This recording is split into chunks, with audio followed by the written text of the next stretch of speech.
Tai ką, krepšinio sezonas įsibėgėja, sveiki visi sostinės krepšinio lygos bendruomenės, nariai, žaidėjai, treneriai, vadovai ir visi, kam įdomi ši krepšinio lyga. Antrasis šio sezono podcastas ir mes jį skiriame E-lygai, kuri yra didžiausia, skaitlingiausia ir viena iš, turbūt drąsiai galima sakyti, įdomiausių lygų. Ir šiandien vienos iš E-lygos komandų GM-as ir treneris Edgaras Pulkovskis, kurį tikrai pažįstat iš krepšinio ekranų, taip pat varžosi su mumis ir E-lygoje. Sveikas, Edgarai. Sveiki visi, malonu čia būt, malonu, kad pakvietėt, smagu. Taip, nauja komanda yra toks pavadinimas, aš gal iš karto tokį klausimą turiu, kad nebe nauja. Nebe nauja. Jau antras sezonas E-lygoje, tai ar nesvarstėt keisti pavadinimo kažkaip tai? Jeigu parduosim, kažkam pakeisim, jeigu neparduosim, kol kas nepakeisim. Pavyzdžiui, nauja komanda Aušy, ar ne? Aušyje? Aušyje, pristato beje šį podcastą. Tai šiaip ne iš pirmo karto man pavyko Edgarą pasikviesti podcastą. Pirmas buvo nesėkmingas bandymas Nemenčiniai. Čia ta istorija, kurią mes ir prieš podcastą prisiminėm, kur užėjau čia į patalpas ir buvo čia kitų žmonių. Edgaras sako, čia yra teisėjas, kuris man per 2 minutės įvarė techninę. Tai dar prieš rungtynės mes tada šnektelėm ir sakau, gal čia ateitum į podcastą, kada pakalbėtumėme apie lygą. Tai po to kažkaip nebebuvo kontakto jokio tarp mūsų. Tai nieko, galėjo atkvies, viskas gerai. Tai žodžiu, šiandien turim Edgarą ir iš esmės apie praėjusį sezoną dar norėčiau trumpai pasikalbėti. Patekote į atkrintamasis, pasiekėt tą 16 finalio etapą. Kaip tas sezonas klostėsi ir ką iš jo išsinešate naują sezoną? Aš šiaip atsitiktinai patekau į tą komandą, jinai buvo būrima be manęs, bet buvo mano keli draugai, ieškojo trenerio, reikia žmogaus, kuris padarytų keitimus, kažką pasakytų, kažkam Vilnių išrašytų, tai buvo pakviestas jau į patį sūkurį praktiškai prieš pat sezoną ir atėjau į komandą. Sezonas, sakyčiau, buvo labai geras, turint omeny tai, kad buvo visiškai nauja chebra. Mūsų lyderis galiausiai išvažiavo dirbti nuotoliu į Aziją, tai nuo antro etapo mes jo nebeturėjome, jis žaidė tik pirmajame etape, bet nepaisant to, kad praradom savo lyderį Tadą, jisai lygoje dominavo, tiesiog rinkdavo virš 20 naudingumo balų, taškų, vienas naudingiausių lygos žaidėjų buvo, bet antram etapą sugebėjom irgi susirinkti pergalių ir sakyčiau, kad netgi geriau būtume nei auksinę patekę atkrintamasis auksinius, o bent sidabrinę. Galbūt turėtume daugiau šansų kažkur toliau nueiti. Auksiniai, mes patekom pagal reitingą vieni paskutinių į tas atkrintamasis, tai Vilko brolyje gauta buvo jau pernelyg aukštas, mums šuolis būtų laimėtai, sakyčiau, sezonas pranoko visus lūkesčius, turint omeny aplinkybės. Bet aš kaip išgirdžiu tai, kad neturėjo to tokio kaip Rimas Kurtinaitis, Lietuvos rinktinės treneris turi tą tokį nustatymą, yra pirma vieta, visos kitos paskutinės. Ar ne, čia toks daugiau pažaisti, gal su savo lygiaverčiais varžovais, ar apie tai būtent ir yra E-lyga. Ar nebūtinai, kad ten siekti titulų ir laimėti, eiti į D-lygą ar dar kažkur, bet apie tai, kad pažaisti, pabūt su chebra, po rungtynių kažkur susitikti, pavalgyti, atsigerti ir panašiai. Jo, tai žinai, pirmam sezone negali tikėtis čia laimėti. Visada nori laimėti kiekvienas rungtynės, bet tu realiai žiūri, kad yra spragų ten, tai labai realiai žiūri. Tai aš sakyčiau, mūsų pajėgumas buvo labiau sidabriniai tauriai negu auksiniai, bet taip jau susiklostė, tai gerai, aukštesnė vieta, bendram reitingą, kaip sakant, bet aš manau, kad lyga yra apie laimėjimą, tai šį sezoną jau norim kažką daugiau nuveikti, negu vien patekti atkrintamasis, tam ir komandą būrėm, tam pakeitėm pusę žaidėjų, tai visada nori kažką nuveikti. Supratau, šiaip tie jūsų pasipildymai, žmonėm ypatingai, kurie domisi krepšiniu, tai tikrai neblogai atrodo, ar ne, vien Rolando Jaručio pavardė, tai aišku, iš karto yra klausimas, ar žmogus, kuris šiuo metu yra iš LKL-o, Juventus, ne, komandos vienas iš GM-ų, ar jisai turės laiko žaisti E-lygoje, va čia klausimas turbūt yra, nes įsirašyti paraišką žmogų galima, klausimas, kiek jisai padės komandai. Šiaip tvarkaraštis bent pirmo etapo nesutampa su Juventus rungtynėm, kaip tik taip susiklosto, kad praktiškai mūsų rungtynės yra kitą dieną po to, kai Juventusas sužaidžia, dažniausiai yra laisva. Tai Rolandas, jeigu turės noro, jisai Vilniuje gyvena su šeima, viskas vietoj, tai manau, kad tikrai sudalyvaus. Plus, reikia surinkti tos 5 mačus, kad atkrintamosiose galėtų žaisti. Išduosiu paslaptį, kad galėjom turėti dar skambesnį vardą ir žmogų aikštelį, kur, manau, būtų buvęs nuo žaidėjų iki centro. Dainius Šalenga buvo sutikęs žaisti mūsų komandai, kuris atitinka reikalavimus, yra baigęs senokai karjerą, bet jisai išvyko dirbti asistentų į Astanos komandos su Ramūnu Cirka, tai jo dabar neturim, bet galbūt ateityje. Tai Dainius Šalenga su savo forma, jisai vis dar labai gerai atrodo, nei svorio priaugęs raumenis, matytume ir į žaidėjo, ir centro pozicijų, ir dėjimų, ir tritaškių. Na, čia būtų viską keičiantis žaidėjas iš esmės, bet, na, kaip sakant, čia mėgėjų lyga. Gal kitą sezoną Dainių pamatysim. Toks žaidėjas kaip Dainius Šalenga, jis net ne E lygui turbūt viską keistų, jis B lygui vis dar turbūt galėtų. Bet žinai, čia jau ryšiai veikia, kaip sakant, čia jau ryšiai veikia. Nebejotinai, tai va tais ryšiais turbūt ir Algimantas Bružas buvo pernai komandoje ir bus ir šiais metais, ar ne, vienas turbūt žymiausių krepšinio skautų Lietuvoje. Kaip sekasi Algimantą prikalbinti tarp visų darbų pažaisti E-lygui. Matai, mes su Algimantu pažįstami 15 metų, tai vėlgi nėra sudėtinga, jis plus pats labai nori žaisti, mes kartu žaidžiam su juo krepšinį ir pirmadienį šiaip su Hebridė susirinkam pasižaisti, tai iš ten tai nebuvo nieko sudėtingo, labai pats norėjau, aš atėjau komandą sukomplektuotą praeitą sezoną, žiūriu, kad mūsų žaidėjai labiau rūpinasi savo statistiką negu komanda, o Algimantas yra toksai Nikas Kalatis, kaip mes sakom, jisai labiau komandai žaidžia, tai reikėjo tokio žaidėjo, tai labai džiaugiamės, kad jis yra ir šitam sezonui. Šiaip tų atpažįstamų veidų netrūks pas tave komandai. Vaidas Jukavičius vienas iš tų tokių, kur irgi krepšinio gykai tikrai turėtų pažinoti Vaidą iš krepšinio irgi tinklalaidžių ir visos veiklos. Ir šiaip jisai neblogas žaidėjas, šiaip kiek man yra tekę matyti. Tai šiaip komanda tokia visai solidžiai komplektuojatės, ar ne? Jau su tikslais šį kartą. Taip, Vaidas, dar nepaminėjai, kad Ryto komandui dirba eilę metų, atstovas spaudai tikrai žinomas. Vaidas toks energijos žaidėjas, aš sakau, jisai Simoronų žirgas, dar toksai reikia pažaboti, jisai išeina, viską daro 110%, bėga į gynybą, bėga į puolimą, 3 kartus prabėga, jau keitimo nori. Tai kadangi mes kalbam prieš sezoną, tai žaidėm draugiškas penktadienį, tai jisai 4 kartus perbėga, sako, keitimo reikia, ko Vaidai ramiai draugiškas, gal kažkur reikia šiek tiek pasisaugot.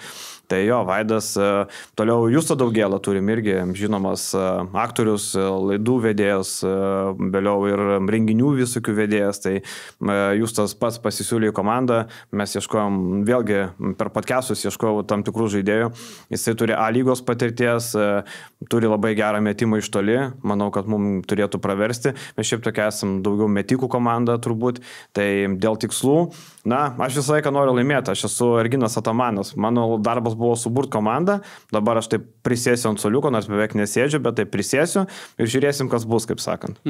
Prieš podcastą dar čia kalbėjom, kad reikia ir teisėjus paspaus, ar ne? Tai va čia toks trenerių nedirbi, kaip sakyt, pagrindinis tavo darbas ir dažnai, treneriai jie savęs ieško, ar ne? Vienas būna ramesnis, kitas labiau emocionalus, ar ne? Mes šitų visokių pavyzdžių galim turėti. Kaip suprantu, pats kaip treneris nori būti tas toksai, kur neduoda ilsėtis niekam aikštelį, nei savo žaidėjam, nei teisėjam, gal net ir varžovom. Aš, matai, man atrodo, treneris toks, koks tu esi gyvenime, toks esi ir trenerio darbė, ar bet kur kitur. Aš labai emocingas gyvenime, tai aš negaliu ramiai sėdėti, aš visai, kad turiu ką pasakyti ir su varžovais apsižodžiuoti, žinai, jeigu aš matau, kad varžovas meta 3,25%, mes einam per apačią. Jis vėliau pataiko 1 iš 4 ir man rodo 3 ženklą, sakau, broli, tu 1 iš 4 pataikė, mes galim gyventi su tuo savo 25%, tai mes turim ir su varžovais pasišnekėti, ir su teisėjais, tai tas teisėjų spaudimas tiesiog aš nedarau to vien ką daryti, žinai, bet jeigu tu matai kartais, kad 2 teisėjam sunku viską pamatyti, kad ir ta lyga, nėra toks greičiai, čia ne LKL, ne NBA, ne Eurolyga, vis tiek yra kažkur, ne visko pamatai, tai kartais kažką pasakai tokio, bet niekada tyčia to nedarau, tyčia ten nepradedu ten knisti proto, kad va, jūs ką čia darot, kaip čia, bet tiesiog kartais taip žmogiškai, bet nieko asmeniško prieš nei vieną teisėją neturiu. Jo, tai čia, žinai, aš ne apie tai ir kalbu daugiau, apie tai, kad nes įprastai tos mėgėjų lygos, jos, žinai, arba tie, kas aikšteliai daro reikalus, arba nieks nedaro reikalų. Taip, kad komanda turėtų trenerį ir kažkas tai vyktų. Čia yra kur kas retesnis atvejis, dėl to kitą kartą, kad atėjus į lygą, žinai, pamatyti komandą, kuri yra su treneriu ir dar aprangas vienodas turi. Tai šiaip ko linkėčiau visom komandom. Tai čia tikrai būna toksai labai neįprastas reikalas ir vis tiek tu, kad ir kiek tu be teisėjautum, žinai, aš jau iš teisėjo pusės kalbu, žinai, tu matai, tu į kiekvienas rungtynės ateini su tam tikrų kontekstu. Nes yra lygos kontekstas, yra pajėgumo kontekstas ir taip toliau, žinai. Ir va tas lygos kontekstas, kur yra komanda tvarkinga su treneriu, jisai labai, kitaip atrodo. Bet tai yra turbūt siektinas pavyzdys visom komandom. Taip, ir aš pas pastebėjau, žinai, aš ateinu kažkaip, nežinau, sušvarkuoti, stengiu, žinai, taip, ir teisėjai ateina, treneriai pasipuošęs, viskas, sakau, aš nemanau, kad pasipuošęs, tiesiog nenoriu atrodyti kaip atėjęs draugelis ant suolo prisėdęs, tiesiog, kad žmonės žinotų, kas čia treneris, kas ne treneris, tiesiog tik tai dėl to. Bet šiaip jo, man atrodo, kad tas treneris kaip ir reikalingas, žinai, tokia dviejopa situacija. Praeitą sezoną mes turėjom žaidėjų, kurie po 1 rungtynių kėlė vajų, kodėl žaidė 3 minutės, kodėl šiandien negavo minučių. Mėgėjų lyga yra apie tai, kad visi susimoka pinigus, už salę, už aprangas, už dalyvio mokestį ir visi nori žaisti, puikiai suprantama. Bet tada sakau, palaukit, hebra, o mes ateinam čia visiems paskirstyti minutės ar ateinam pabandyti kažką laimėti. Nes, pavyzdžiui, jeigu aš žaisčiau, man būtų, jeigu aš dabar esu nevertas tų 10 minučių, tai priimk rolę kokia esi. Kažkas traumą gaus, kažkas neteis į rungtynės, o mėgėjų lygoje dažniau yra neteiti rungtynės negu traumą gaus. Tai tu gausi savo šansą, gausi minučių. Bet kelt vajų, kad ten 3 minutės žaidė, galiausiai baigėsi sezonas, žiūri, kad tas vyrukas žaidė 14 minučių vidurkį. Tai vadinasi, mes savo pažadus įgyvendinom, nes jis norėjo bent 10. Tai kai yra ilgas sezonas, jis įlygina. Žaidėm ten prieš vieną komandą, kurią ten triuškinom 40 taškų. Tai jis jau žaidė 30 minučių. Tai tu jau turi savo minutės, nuo varžovo, nuo kas ateina. Tai trenerio darbas yra mėgėjų lygoje ne tik pastumti ten, kur reikia kažką padaryti, bet ir sulaviruoti dėl tų minučių, nes visi nori sužaisti. Bet čia palėti šiaip labai gerą temą ir aš manau, kad didžioji dauguma net tai nekalbam apie lygą, kalbam apie visas mėgėjų lygas absoliučiai. Visos komandos turi tą problemą, kad reikia kažkaip tas minutės dalintis, ar ne? Nes, kaip ir gal yra komandų, kuriuom sumoka rėmėjai arba darbovietės, ten taip toliau, bet tikrai nemažai komandų susimeta pinigus. Ir nemažai komandų neturi trenerių. Ir kaip tu matytum tą situacijos išsprendimą, nes vis tiek kažkas tikrai žais mažiau ir kažkas galbūt nežais iš vis. O galbūt labai norėjo žaisti, nes yra žaidėjų, kurie susimoka ir jie ateina pabūti su hebra, jie supranta, kad žaidžia blogai ir galbūt nežais, o jeigu žais, tai nes laimi 40 taškų. Bet tų suprantančių irgi nėra labai daug. Tai kaip spręsti komandom, jau dabar turėdamas patirtį toj mėgėjų lygui, matydamas, kaip tu spręstum? Aš sakyčiau, kad reiktų prie sezono visiems pasakyti savo lūkesčius. Nežinau, man atrodo, kad ir kaip tu žaidi, tu matai vis tiek hebrą pažįsti, ar ne? Tu matai, kad tu gal blogiau meti už kitą, ne antroji pozicijai. Tu gal blogiau žaidinėjai, tu gal prastesnis centras esi. Pasidalintas minutės tiesiog kieno lūkestis. Gal vieno lūkestis 30, kito 10, jau jūs susidengėt poziciją. Gal abu nori po 30 žaisti. Na, tai tada reikia žiūrėti pagal varžovą turbūt. Bet man atrodo, kad tas vienas žmogus, kuris, priima sprendimą, turėtų būti vis tiek, nes sunku hebrai. Dabar nežinau, jeigu aš būčiau tokia situacijai, sakyčiau, tai aš vertas 20, kitas 20, o jeigu dar yra trečias tos pozicijos žaidėjas, tas 20, tai vėl kažkaip gaunasi taip kvailai. Tai man atrodo, vieno tokio sprendimo priėmėjo turėtų būti. Ten, tarkim, mes sutikom irgi porą komandų, tarkim, Skubos komanda, ar ne? Jie turi Valdą Gecevičių trenerį, turi keli žaidėjus iš SKM, iš A lygos, 3 beros, ir visi kiti yra autoserviso turbūt darbuotojai ten, ar ne? Ir jie labai gerai priėmė tą vaidmenį. Tie 3 vyrukai, jauni, iš A lygos, iš SKM, jie daro visą krepšinį, nes jie geriausiai žaidžia. Kiti vyrukai dirba gynyboje, kažkur perdavimą gauna, meta laisvas, jie priema tą rolę, kokia yra, nes supranta, kad tie 3 paimti, kad darytų visą žaidimą. Tai man atrodo, reikia tiesiog suprasti, kas daro žaidimą, o kas padeda. Tai čia rolės, manau, svarbiausia. Arba tiesiog pabūti aikštelę. Ta prasme, neturėti jokio tikslo ateiti praleisti laiką, žinai, rungtynėse. Pabėgioti, pasiginti, nuo gynybos pradėti. Tada gali daryti iš esmės tuo laiku, žinai, ką nori. Tai jo, žinai, norėčiau dar taip plačiau pasižiūrėti pačią E-lygą. 80 komandų šį sezoną. 80 komandų. Ir mes su Vaidu praeitam podcast'e kalbėjom apie tai, kad ta prasme, kaip iš vis tokia minė žmonių, nes tai yra apie 1000 žaidėjų. Kaip iš vis tokia minė suvaldyti vienoje lygoje.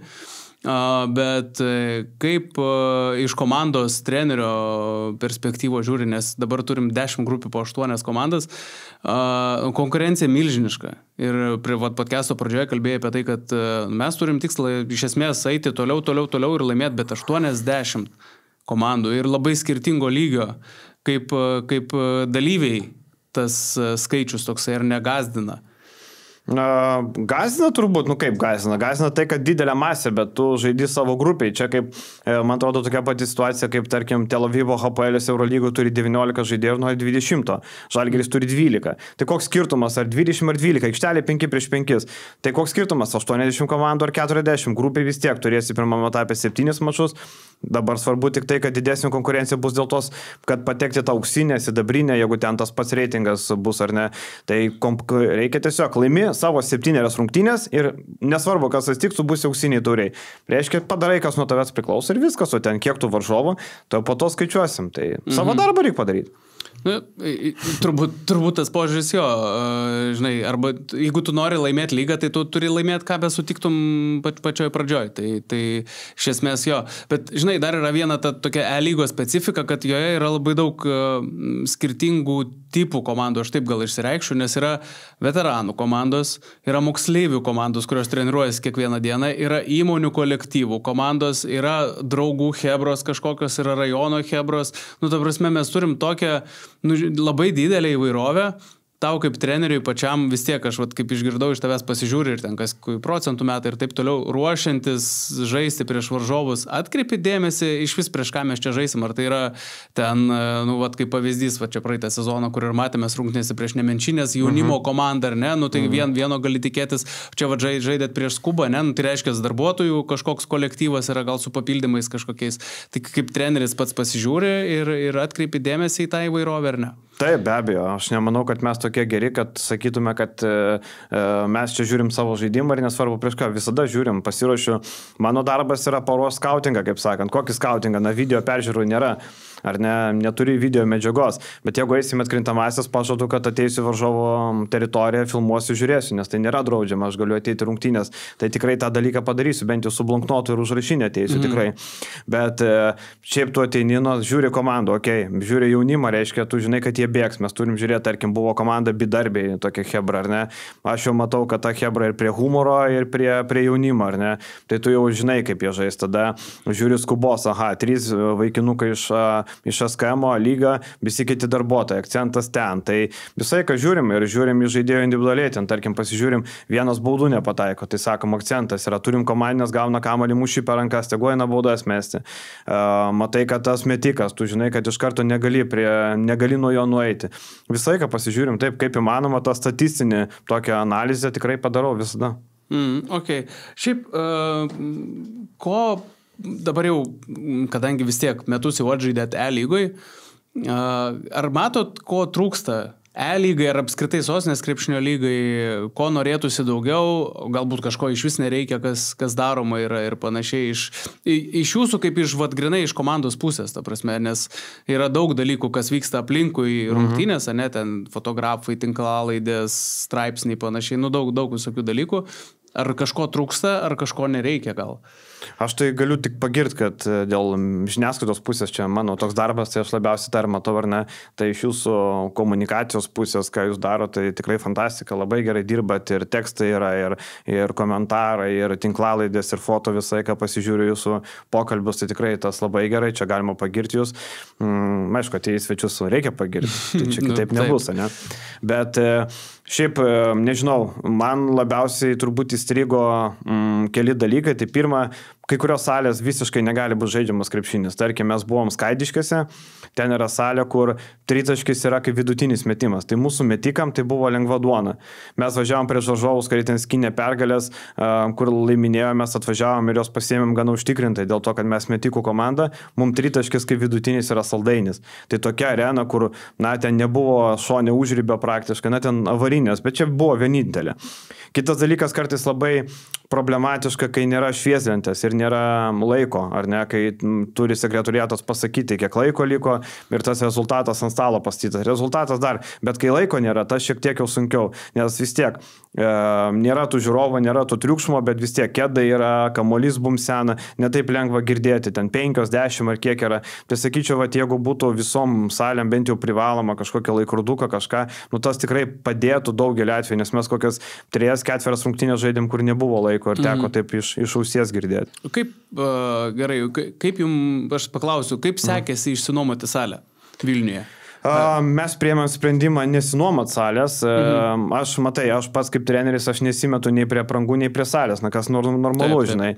Tai Hebra nutarė, kad pigiau yra susimokėti 750 eurų be salės, negu nuomoti salę, nes tarkim, tai yra vis tiek visam sezonui apie 3-3,5 tūkstančio eurų turėtų būti ta salė. Tai mes nutarėm neimti salės. Tokia Hebros buvo sprendimas, ne mano. Nes čia turbūt ir, žinai, ir iš to ir yra problema, kodėl vis dar žaidžiam salėse, kur ten nėra šoninių autų ar tritaškių, ar nėra švieslenčių, nes tiesiog, nėra salių. Čia yra, vis dar yra Vilniaus problema, kurią kažkiek pasprendė Savanorių sporto arenos atsiradimas, vis tiek 3 krepšinio salės, jos tą rinką užglaistė, bet still aš kiek girdžiu iš komandų, kad yra žiauriai didelė problema yra salė.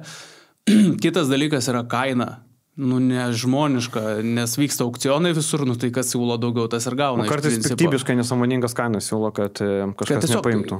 Taip, ir yra, vis dar yra mokyklų salių, kur mokyklos vadovai taip sudėlioja, žinai, kad kaip ir sakai, kad nieks neteitų, nes o kam rūpintis, kai galima nesirūpinti ir turėtų tušėtis. Tai čia labiausiai sargai turbūt pyksta, jeigu tik tai ateina kažkokie žmonės, kur čia per daug, kas čia vyksta, kodėl čia tai bus.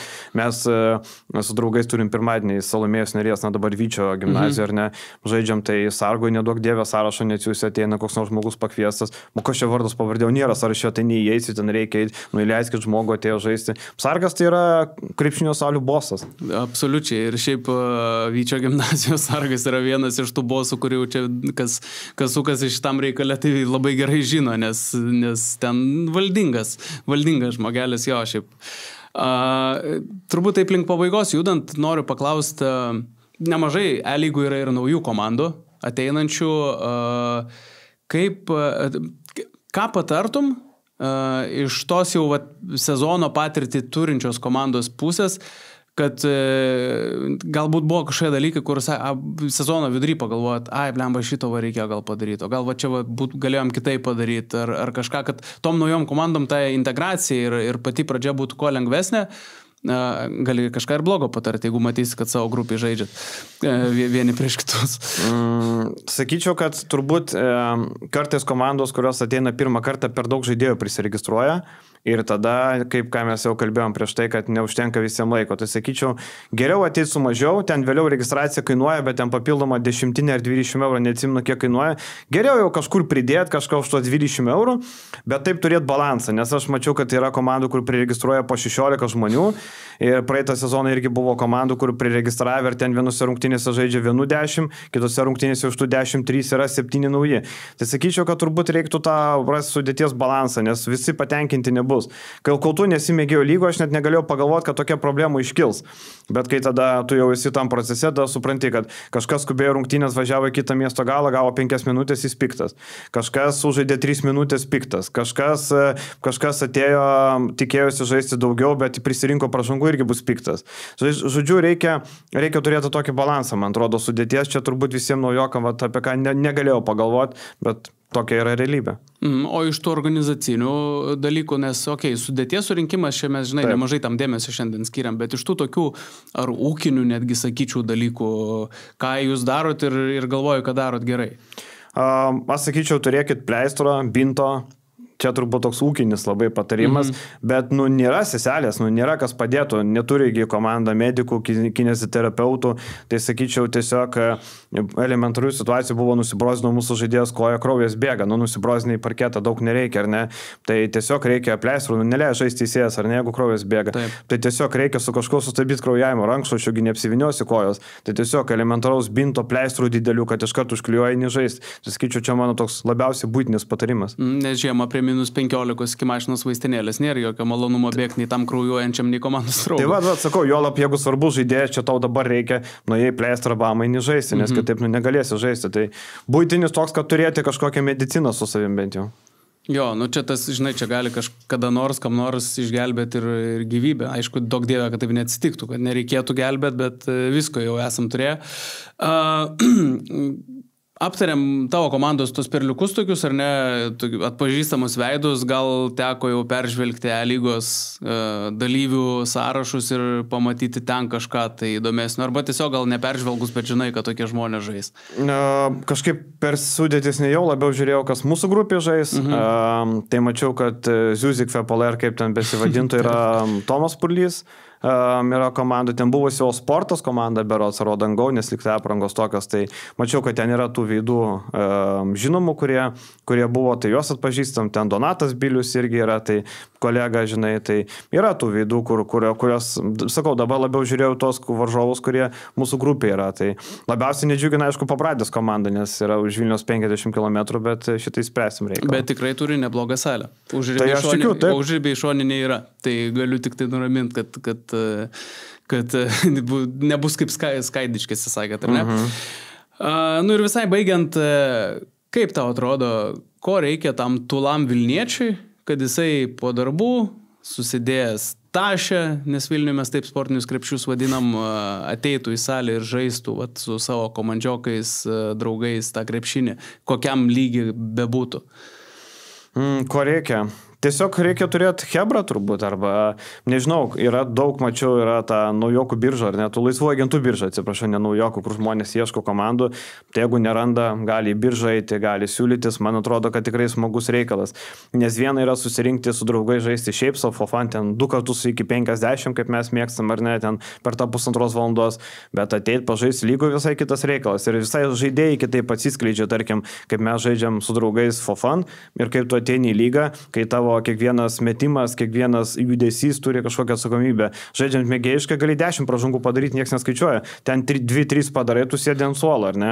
Tai tiesiog išbandyti save kitam lygiai, kitam amplua, prie kitokio spaudimo, kur tu jau matysi ir teisėjai bus, kur ten Hebra kartais sako, čia žingsniai, čia nežingsniai, ten jau nuspręs teisėjas, ar žingsniai, ar ne. Tai sakyčiau, čia geriausias dalykas, tai save įvertinti kitoje aplinkoje. Gal tu labai geras su draugais, bet ateik, pabandyk mėgėjų lygą, kur varžovas duos kontaktą, teisėjas pamatys, kad užmini liniją. Manau, kad geriausias dalykas yra, man nepatinka šablonės frazės išeiti iš komforto zonos, bet sakykim, tebūnė šitą frazę, tiesiog išbandyti kitoje aplinkoje. Manau, čia geriausias motyvas yra. O nepastebi, kad tie žmonės, kurie pradeda žaisti, va taip komandoje, lygoje ar kažkome pradeda šiaip sportuoti, ta prasme, man reikia formą pasiekti prieš sezoną ten ir panašios frazės visokios, ta prasme, kur šiaip tada eina link tos sveikos gyvensenos galų gale gal. Taip, pasakau, jeigu tu jau ateini daryti, pavyzdžiui, mano filosofija, jeigu aš ateinu daryti, tai noriu daryti maksimaliai gerai, nes ateiti šiaip padaryti, na, yra, aišku, daug žmonių, kur ateina šiaip daryti, viskas ok, kiekvienas turi savo požiūrį. Ir kryžminius nusiplėšia paskui. Jo, arba kryžminius, arba ateina tiesiog pabėgioja 5 minutės, uždeda čeką, kad sportavo ir po to grįžęs namo pizzą suvalgo, kompensuoja, ne, ką prarado. Tai viskas ok, kiekvienas daro kaip nori, bet tiesiog man atrodo, kad tikrai, jeigu tu atėjai mėgėjų lygą, tu pats nori geriau pasirodyti, komanda nori, tai mėgėjų lygos komandos draugišką žaidžia, mes irgi organizuojam, teisėjus net samdom draugiškam, nes norisi to normalaus mačo, ne tik, kad šiaip pasibėgioti. Tai man atrodo, kad tikrai įsijungusi tą Hebrą, vienas kažką daro, tu nenori atsilikti, tu prisijungsi gal ir ne tik krepšinį, tai sugerinant formą gali pradėti bėgioti, tenisą, žais padelį, beleką. Tiesiog geresnė forma ir tai tau padės tikrai aikštelį. Jo, tai va, tai jeigu šitą tinklalaidę klauso kas nors, kas norėtų žaisti krepšinį, bet neturi su kuo, tai tikrai, kaip Edgaras ir minėjo, turim tą laisvųjų agentų biržą Sostinės krepšinio lygos puslapį ir realiai veikia tas skiltis. Faktas. Jinai realiai veikianti yra ne šiaip padaryta, tai kviečiam ten registruotis, šiaip ateikit ir žaiskit. Ačiū Edgarai labai, kad skiri laiko. Ačiū, kad pakvietėt. Ir sėkmės naujai, nebe naujai komandai šiame lygos sezone, net nebejoju, kad susitiksim ir kas ten žino, gal finale kokiam. Reikia tikėtis. Ačiū Jums. Tai va, o aš taip pat dėkoju ir Neodentai, kuri remia šią tinklalaidę, Neodenta implantologijos ir estetinės odontologijos klinika. Edgarai, su dantim viskas tvarkoja? Taip. Tai jeigu bus netvarkoja, Neodentai skambutis ir su Indriliūnu suderinam gerą kainą. Tai ačiū visiems ir iki kitų kartų.